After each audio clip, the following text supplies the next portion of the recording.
Boa noite. Boa noite. Aos mais jovens, aos muito jovens, aos não muito jovens. Boa noite a todos. Pessoal, vamos abrir nossas Bíblias, ou quem tem a Bíblia online, dá uma olhadinha aí. Isaías, capítulo 6. Profeta Isaías, capítulo 6, versículos 1 a 8. É um texto, assim, bastante conhecido, eu acredito, de todos. Isaías 6, 1 a 8. Todos encontraram? Quem não encontrou, diga quase. Podemos ler? Isaías 6. Só um minuto. Prontinho. Isaías 6, 1 a 8. Diz assim: No ano da morte do rei Uzias, eu vi o Senhor assentado sobre um alto e sublime trono. As abas de suas vestes enchiam o templo. Serafins estavam por cima dele. Cada um tinha 6 asas. Com 2 cobria o rosto, com 2 cobria os pés e com 2 voava. E clamavam uns para os outros, dizendo: Santo, Santo, Santo é o Senhor, toda a terra está cheia da sua glória. As bases do limiar se moveram à voz do que clamava, e a casa se encheu de fumaça. Então disse eu: ai de mim, estou perdido, porque sou homem de lábios impuros, habito no meio de um povo de impuros lábios, e os meus olhos viram o Rei, o Senhor dos exércitos. Então um dos serafins voou para mim, trazendo na mão uma brasa viva que tirara do altar com uma tenaz. Com a brasa tocou a minha boca e disse: Eis que ela tocou os teus lábios. A tua iniquidade foi tirada e perdoado o teu pecado. Depois disto, ouvi a voz do Senhor que dizia: A quem enviarei? Quem há de ir por nós? Disse eu: Eis-me aqui, envia-me a mim. Amém? Amém? Queridos, alguém sabe, alguém se lembra qual é o tema do nosso retiro? Olha aí, tá todo mundo sabendo. Ah, gente, vocês não estavam sabendo. Então vamos falar juntos? Testemunhe. Muito bem, testemunhe. É um imperativo, né? É uma ordem para nós fazermos o quê? Testemunhar. Ser testemunha. O que é ser testemunha? Quem arrisca?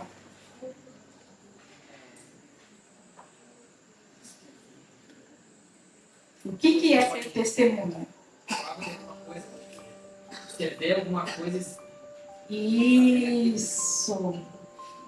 Exatamente. Alguém poderia dizer isso em outras palavras ou semelhante?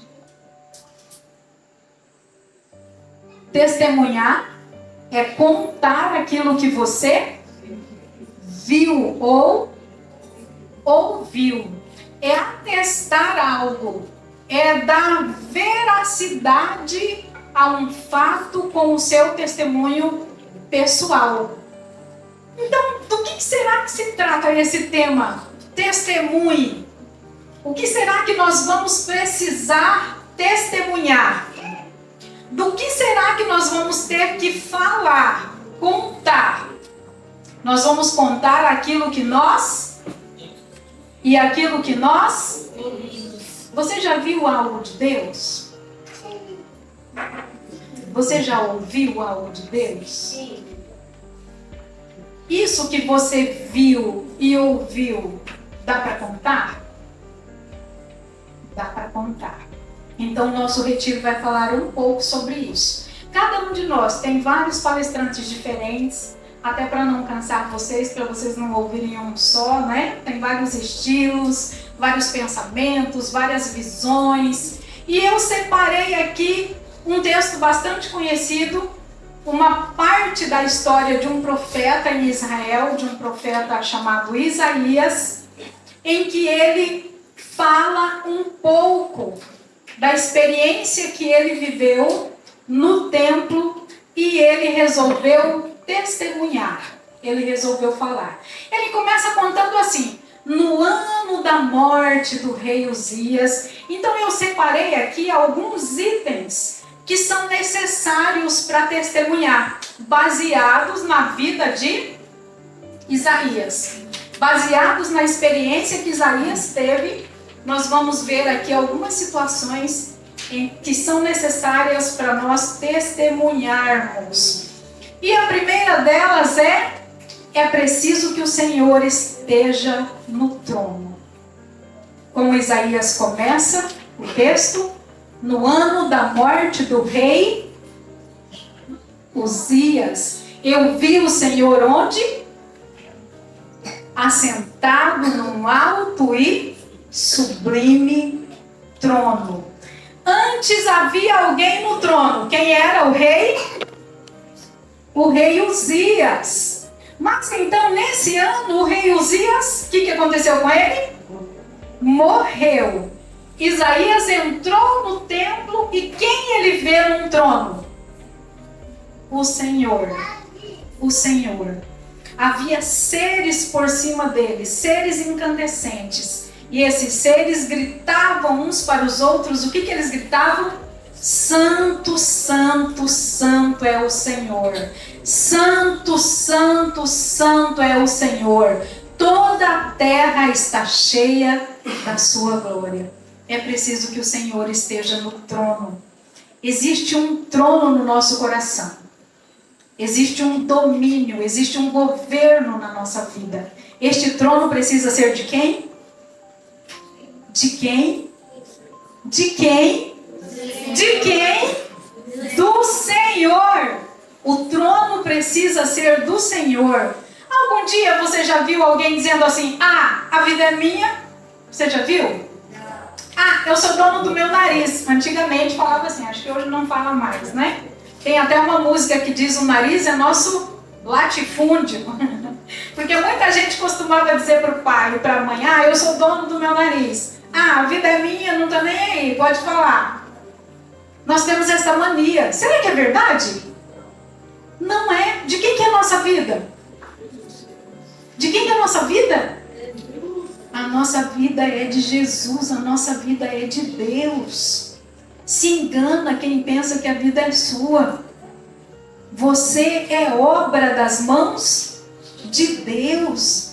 É criação de Deus. E não bastasse você ser criação dele, ele pagou o preço da sua vida na cruz. Então a vida é tua? Não. A vida é de Deus. É preciso que o Senhor esteja no trono. Primeiro ponto, para que você testemunhe, é preciso que o Senhor esteja no trono. Reconheça o senhorio de Jesus na tua vida. Jesus é Senhor. Há um versículo que diz que quando nós cremos, se nós confessarmos com a nossa boca que Jesus é Senhor, nós seremos salvos. Nós estamos muito acostumados a chamar Jesus de Salvador, não é? Ah, o Senhor Jesus, nosso Salvador. É sim, mas nós confessamos com a boca que Ele é Senhor para a salvação. E se Ele é Senhor, eu não sou meu. É verdade? A vida não é minha. O corpo não é meu.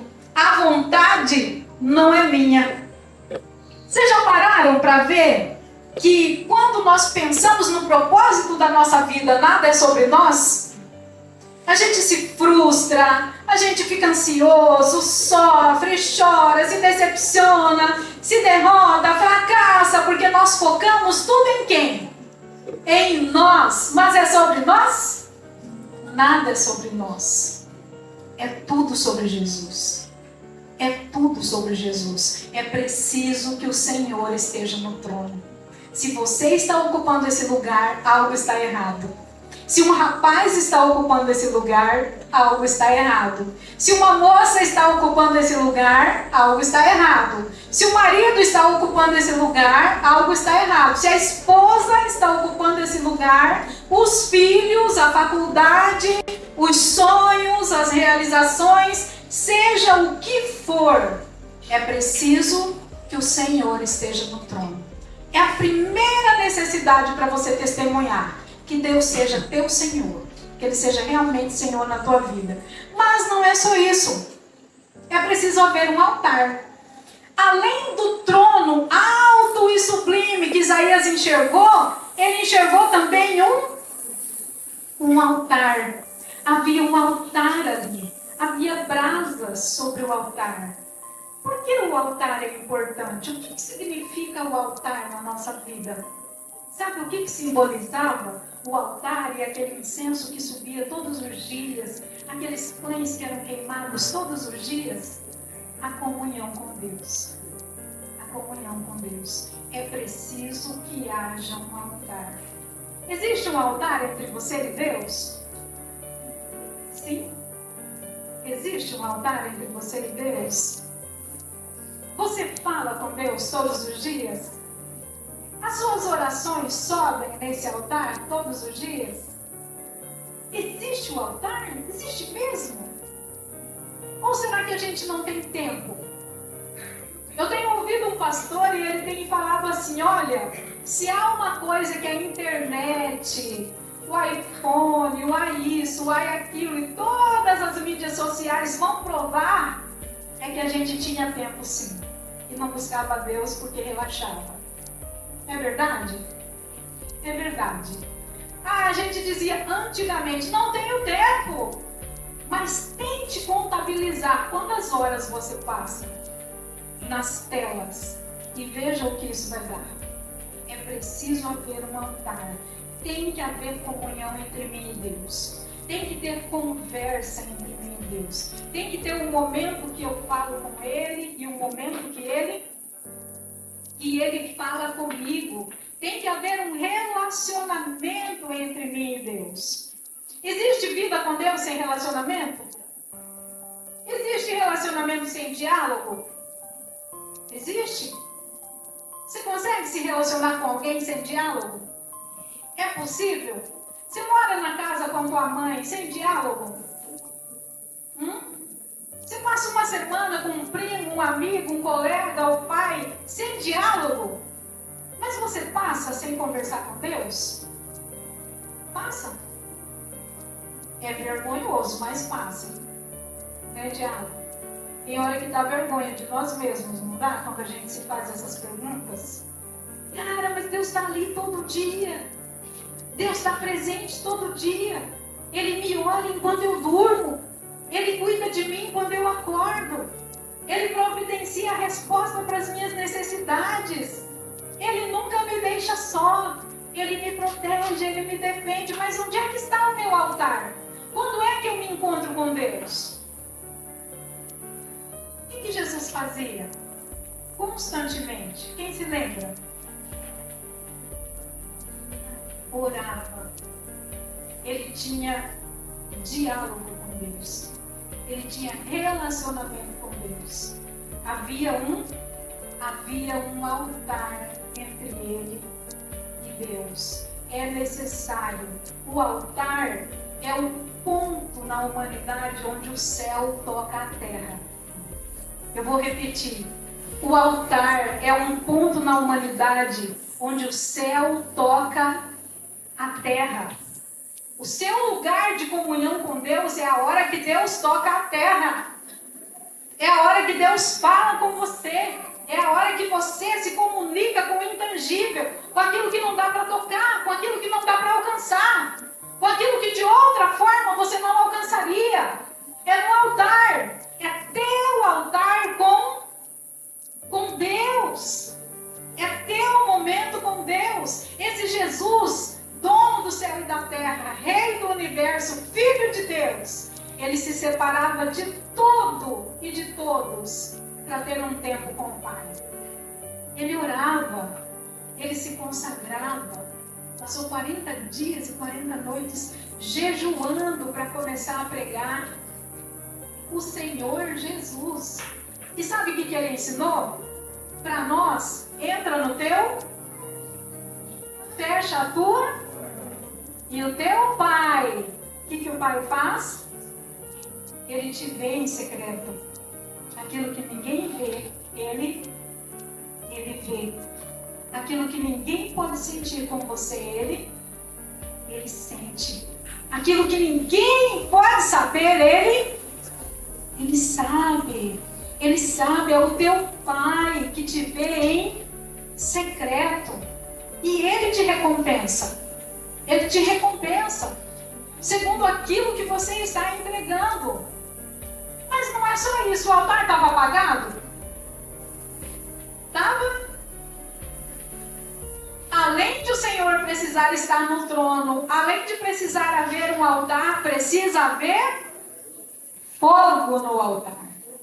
Tem que ter fogo no altar. O altar não pode estar apagado. O altar não pode estar apagado. Há um texto em que o apóstolo Paulo diz assim: porque o nosso Deus é fogo consumidor. Queridos, houve um tempo na vida do profeta Elias em que o altar de Deus estava abandonado. E ali, só naquele encontro, só para Baal, tinha 400 e... ninguém lembra. 480 profetas de Baal. Isso quer dizer o quê? Que o altar de Deus estava abandonado, mas havia ali um outro Deus. Para aquele Deus tinha fogo. E Elias sozinho subiu um monte aquela manhã.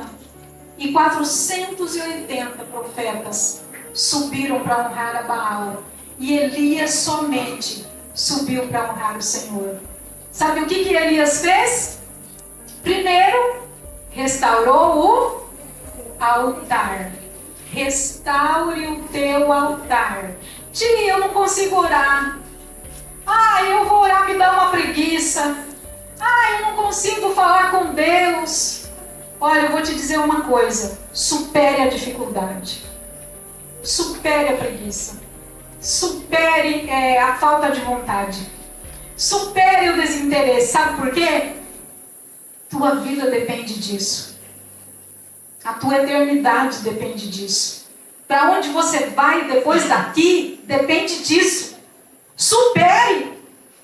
Elias restaurou o altar, refez o altar, e como não bastasse, colocou-se os novilhos sobre o altar, e os 480 profetas iam pedir fogo no altar de Baal, e Elias sozinho ia pedir fogo onde? No altar do Senhor, o Deus Criador dos céus e da terra. E ali foi convocado todo Israel, e todo Israel estava presente. E Elias falou para os profetas: primeiro vocês vão clamar, vocês vão pedir, vocês vão orar, e o Deus de vocês vai responder com quê? Fogo. E lá vai os profetas, gente. Eles rastejaram os pés e oraram, rezaram, chamaram, choraram. Daqui a pouco começaram a se bater, se mutilar. E Elias falava assim: fala mais alto, pode ser que ele está cochilando. E aí eles falavam mais alto, e Elias falava assim: fala mais alto, pode ser que ele viajou, está no banheiro, grita mais. E eles mais e mais gritavam. O fogo desceu? Fogo desceu? Não. Por quê? Porque Baal não era Deus. Qualquer coisa que você colocar no lugar de Deus não é Deus. Você pode criar um ídolo, você pode inventar um ídolo, você pode ser um ídolo, mas qualquer coisa no lugar de Deus não é Deus. E Elias, até certo ponto, então falou: agora é minha vez. Agora eu Eu vou clamar agora ao Senhor, o Senhor dos exércitos, o Criador dos céus e da terra, aquele Deus em quem eu confio, aquele Deus para quem eu oro, aquele Deus para quem eu entreguei a minha vida. Agora é minha vez. Vem cá, você forte, você fortão, você, Pedro, Dudu, Queca, vem cá, Murilo, Henrique, peguem talhas e talhas de água, joga água tudo aqui, joga em cima do cordeiro.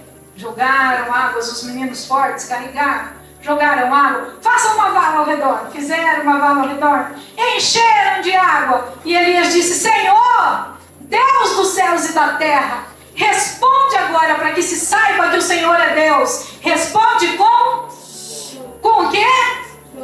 Fogo. E aconteceu o quê? Consumiu, gente. O fogo fez as pedras do altar virarem pó. O fogo lambeu a água que estava ao redor do altar, secou tudo. Deus respondeu com... E sabe o que Israel começou a dizer baixinho? Só o Senhor é Deus.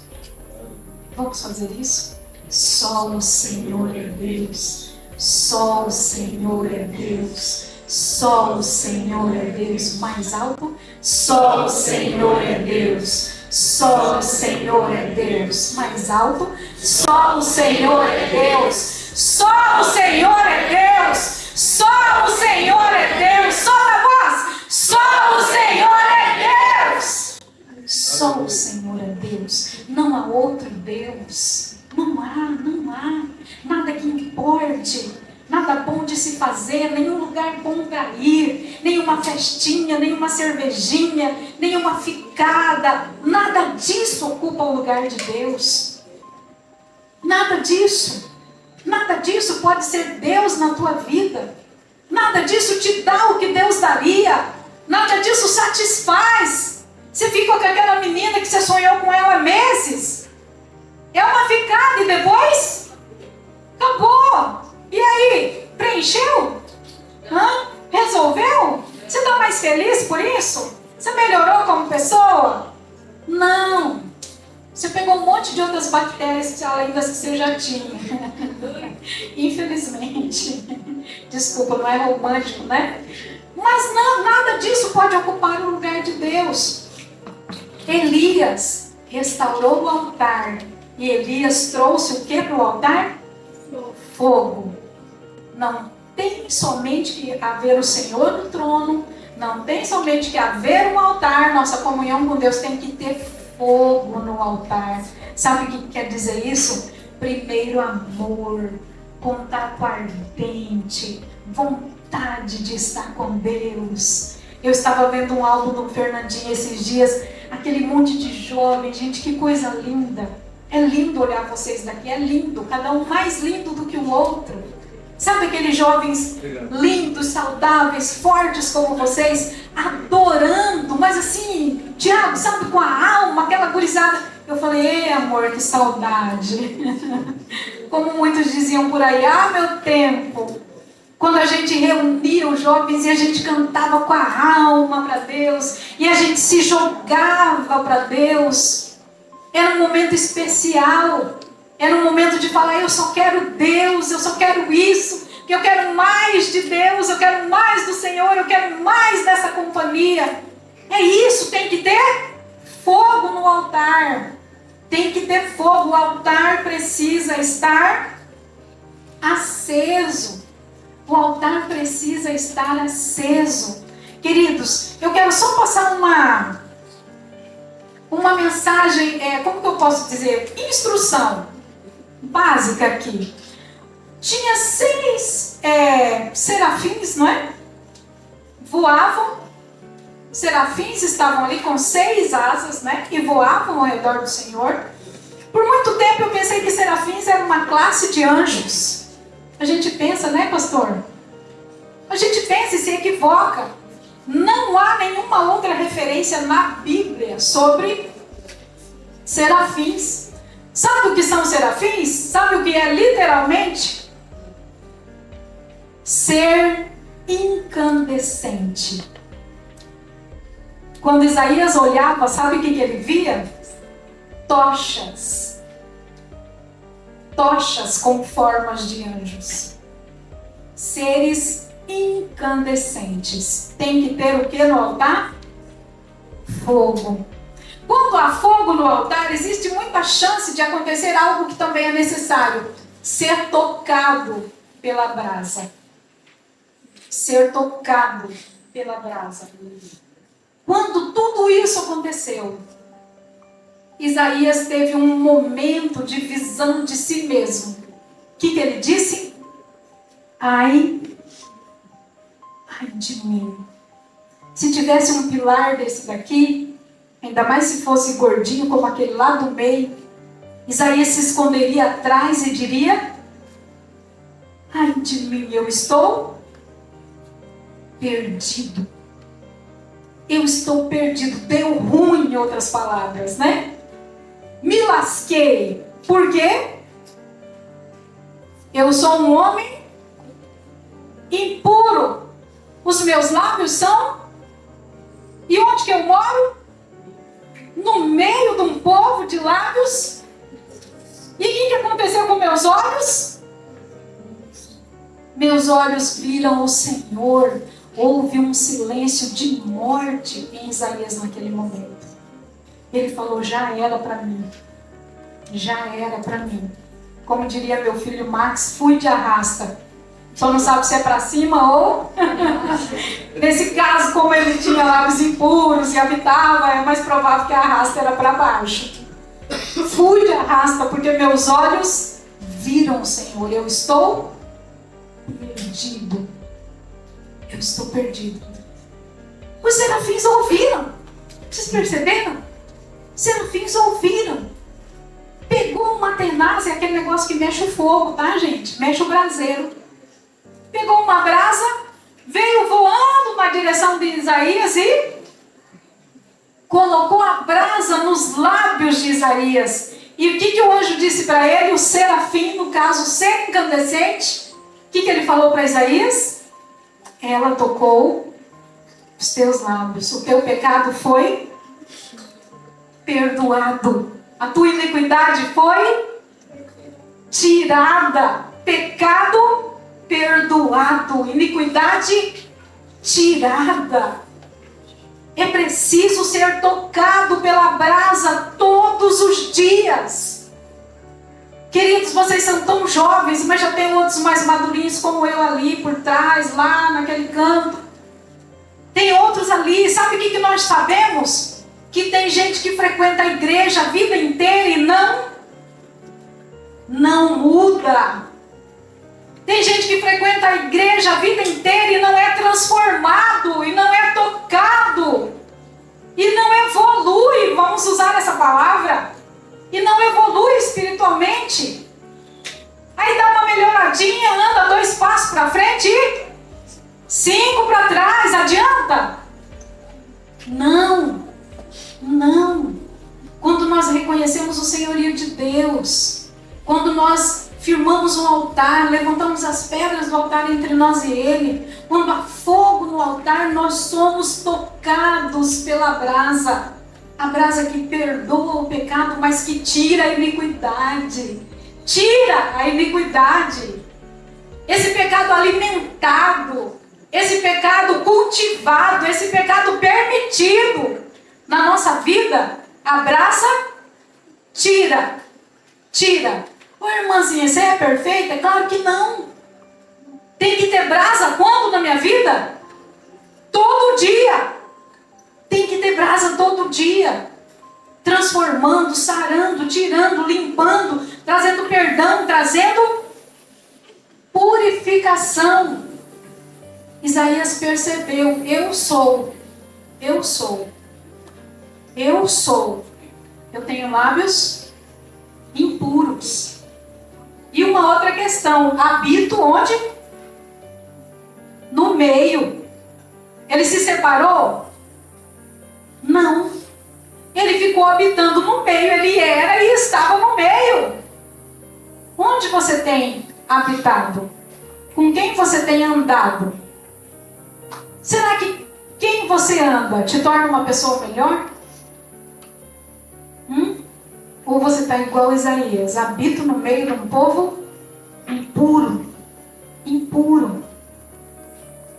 Dá uma olhada ao redor. Dá uma olhada ao redor. Aqui mesmo no retiro, já vou te aconselhar desde aqui. Se você senta com uma pessoa que fica conversando com você o tempo todo, senta em outro lugar. Fala assim, olha, eu vim aqui para Deus falar comigo. Vim aqui para Deus mover minha vida.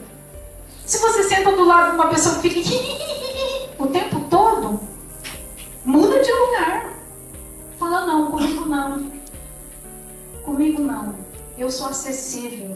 Eu quero que Deus chegue ao meu coração. Eu quero dispensar esses minutos aqui para ter a atenção de Deus. Para que Ele olhe para mim. Um dia eu vou querer que Ele olhe para mim de uma forma especial. Um dia eu vou querer que Ele fale para mim, venha bendito, entra no reino do meu Pai. Eu vou querer que chegue esse dia. Esse dia vai fazer diferença na minha eternidade. É preciso que a brasa nos toque. É preciso que a nossa iniquidade seja tirada todo dia. Como que a gente faz isso, tia? Chega em Deus. Fala como Isaías, Senhor, eu preciso mudar. Eu nem tenho força agora, mas eu preciso melhorar. Me dá a mão, me ajuda. Anda esses passos comigo. Anda esses dias comigo. Me ajuda a fazer essa diferença. Vamos observar que Deus tocou naquilo que Isaías confessou. Vocês notaram? Será que Isaías não tinha outros erros? Com certeza, todos nós temos, né? Mas Deus tocou naquilo que ele confessou. Senhor, meus lábios são impuros. O que é que Deus fez? Vai lá, Serafim. Pega uma brasa, toca nos lábios do rapaz. Toca nos lábios da menina. Transforma, tira a iniquidade. Perdoa o pecado. Faz isso. Mas ainda tem mais. É preciso ouvir a Deus. Isaías estava dentro do templo, viu o Senhor num alto e sublime trono, ouviu toda a glorificação, sentiu quando as bases do limiar tremeram, viu o templo se enchendo de fumaça, percebeu a glória de Deus, percebendo a glória de Deus, falou, estou perdido, já era para mim. Confessou o seu pecado, foi tocado pela brasa, e o texto diz assim, depois disto, ouvi a voz do Senhor. Depois do quê? Depois de ser tocado pela brasa, depois de perdoado o pecado, depois de tirado a iniquidade, ele disse, eu ouvi a voz do Senhor. O que o Senhor dizia? A quem? A quem enviarei? Quem há de ir? Será que Deus não sabia quem mandar? Era essa a razão da pergunta? Não, é que parece que não tinha gente. Vocês notam isso na pergunta? E agora, quem vai? Quem que eu vou mandar? Quem vai lá no nosso lugar falar para esse povo? Quem vai dizer para a nação de Israel? Quem vai dizer? Aí vem a última parte. É preciso dizer, eu estou aqui. Para que você seja testemunha, além de ouvir a voz de Deus, você precisa dizer, eu estou aqui. Antes Isaías queria ser visto por Deus? Não, pelo contrário, ele queria sim. Ele disse, ai de mim. Houve uma perplexidade de morte na voz dele. Ai de mim, eu estou perdido. Agora, porém, o que ele diz? Eu estou aqui, Senhor. Pode ser que o Senhor não tenha me visto, muita fumaça, muitos seres incandescentes, eu estou aqui. Até brinquei na igreja aquele dia. Eu estou aqui, manda eu. Bonitinho, ele disse, envia-me a mim. Eu estou aqui, Senhor. Vocês já pararam para pensar que a nação de Israel estava numa situação muito difícil? No capítulo 1, Deus diz assim, se houvesse alguém que fechasse a porta do templo para vocês não entrarem. Que coisa triste, né? Esses dias eu vi o pastor Paulo Júnior pregando e ele estava falando umas palavras tão duras, mas às vezes a gente tem vontade de repetir. Você ouviu essa? Ele estava dizendo assim: se é para chegar só atrasado, não vem. Se é para vir pelada, não vem. Se é para vir fazer fofoca, não vem. Se é para vir isso, não vem. Não vem, não vem. Ele estava dizendo isso, e tem hora que os pregadores têm vontade de gritar isso também a plenos pulmões. Porque Deus já dizia lá no capítulo 1 de Isaías: eu não suporto iniquidade no ajuntamento solene. Eu queria que alguém fechasse a porta para que vocês não entrassem. Essa era a situação do povo de Israel no tempo do profeta Isaías. E Deus falou: quem vai lá falar para eles? Quem que eu vou mandar? Sabe o que Isaías pensou? Se eu era impuro e eu fui perdoado. Se eu era iníquo e eu fui tocado. Tem esperança para eles? Tem esperança? Me manda, eu vou. Me manda, eu vou. Sabe, eu fico pensando assim, quanta voluntariedade. Será que a gente não ficaria quietinho atrás da pilastra? Esperando para ver se o serafim tomaria uma forma humana e ia lá? Afinal, ele é mais capacitado, é mais poderoso. Mas Isaías disse: eu vou. O Senhor me perdoou, também vai perdoar vocês. O Senhor me amou, também vai amar vocês. O Senhor tirou as minhas iniquidades, também vai tirar as de vocês. O Senhor me transformou, o Senhor me moldou, também vai moldar cada um de vocês. Se há esperança para mim, se teve jeito para mim, tem jeito para vocês. Tem jeito para cada um de vocês. Baseado naquilo que Deus fez por mim, eu posso testemunhar. Eu posso dizer: olha, eu tenho andado errado. Olha, eu já andei longe de Jesus. Olha, eu já quis trilhar caminhos onde Deus não estava. Mas o Senhor me alcançou. O Senhor me libertou. E hoje eu sou livre. Eu posso falar do que Deus fez por mim. Você pode falar do que Deus fez por você? Quando você vira alguém chorando, você pode dizer que Deus enxugou as suas lágrimas? Quando você vira alguém com medo, você pode dizer que Deus é o seu guarda? Quando você perceber que alguém se sente só, você pode dizer que Deus é o eterno e mais próximo amigo? Dá para fazer isso? Isso é o quê? Testemunha. Eu vou fazer e dizer para o outro aquilo que foi feito, aquilo que foi dito para mim. É possível que o Marcos, então, querido, seja uma testemunha? É possível? É, Marcos, é possível. É possível que a Mariana seja? É claro. Uma amiga, um parente, quem quer que seja. A Yasmin, é possível que Yasmin seja uma testemunha? É óbvio. É possível que Maria Luísa seja uma testemunha? É claro, é óbvio. Aquilo que Deus fez por mim, aquilo que eu conheci de Deus, aquilo que eu vi de Deus, eu posso dizer para alguém: olha, Deus fez por mim. Eu não sei o que Ele quer fazer, mas uma coisa eu sei: Ele fez por mim. Vamos orar para que Ele faça por você também? É simples, não é? Não parece simples? Dá para fazer? Dá? E tem um meu amigo que está com problema, vou lá chamar o pastor. Precisa chamar o pastor? Não precisa, não desmerecendo. O pastor é nosso líder, nosso guia espiritual. Mas se você sabe o que Jesus faz, você pode testemunhar, não pode? Pode. Há muito tempo atrás, eu tinha 3 amigas bem chegadas. E eu comecei a levar as minhas amigas para a igreja.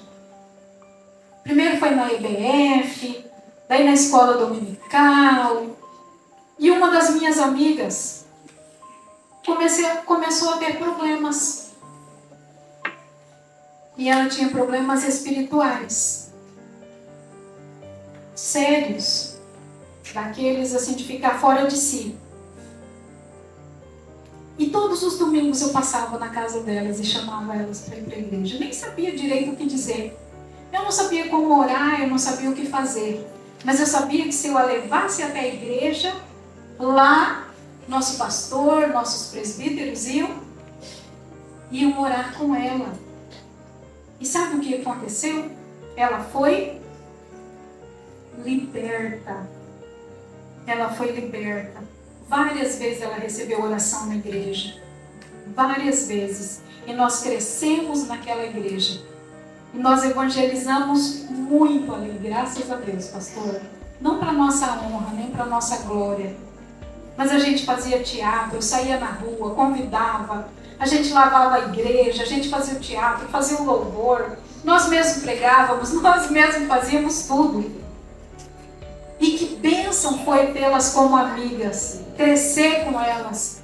Que alegria, que amizade linda nós tivemos. Pode ser que você seja só um pré-adolescente e fala assim, mas eu ainda sou uma criança. Como diz meu filho Max quando eu dou alguma responsabilidade para ele, né? Mas mãe, eu ainda sou uma criança. Uma criança pode testemunhar? Pode. Uma criança pode testemunhar. Se uma criança pode, você que é jovem, pode? Você que é adolescente, você consegue? É claro que sim. Abaixa a sua cabeça. Olha só, para que nós sejamos testemunhas como Isaías, nós precisamos que o Senhor esteja no trono. É preciso haver um altar, é preciso haver fogo no altar, é preciso ser tocado pela brasa, é preciso ouvir a Deus e é preciso dizer, Senhor, eu estou aqui. Envia a mim, eu estou aqui. Esse é aquele momento que para tudo, tá? Abaixa a sua cabeça e fecha os seus olhos. Fala com Deus, do teu jeito. Tia, não sei orar, não oro, não sei o que é isso. Fala do teu jeito. Fala com as palavras que você sabe. Mas, fala com Deus. Seja sincero. Deus conhece os corações. Então, o melhor é a gente ser sincero, porque Ele já sabe mesmo. Então, vamos falar para quem sabe de tudo. E reconheça a necessidade de Deus. Peça para Deus vir à tua vida. Peça para Deus tocar os teus lábios como uma brasa essa noite. Quantas vezes eu já orei isso? Quantas vezes eu já chorei isso? Quantas vezes eu já estendi a mão para Deus e falei, coloca a brasa na minha mão. E toquei várias partes do meu cérebro, minha mente, né? Meus olhos, meus ouvidos, minha boca. Com a brasa de Deus, para que Deus tire iniquidade, para que Deus purifique, para que Deus santifique, para que Deus transforme. Para que eu possa ser tomada pela santidade de Deus. O nosso Deus é fogo consumidor. Fogo consumidor. Esse é o nosso Deus. É Ele que faz diferença na nossa vida. É Ele que transforma. Pai, em nome de Jesus, estamos aqui. O Senhor vai tocar aquele, Pai, que tiver o coração sincero e que com sinceridade te pedir, eu creio. Em nome do Senhor Jesus, toca a mim, Senhor. Toca a mim. Toca a minha vida, Pai. Toca a minha mente má. Toca a minha mente iracunda.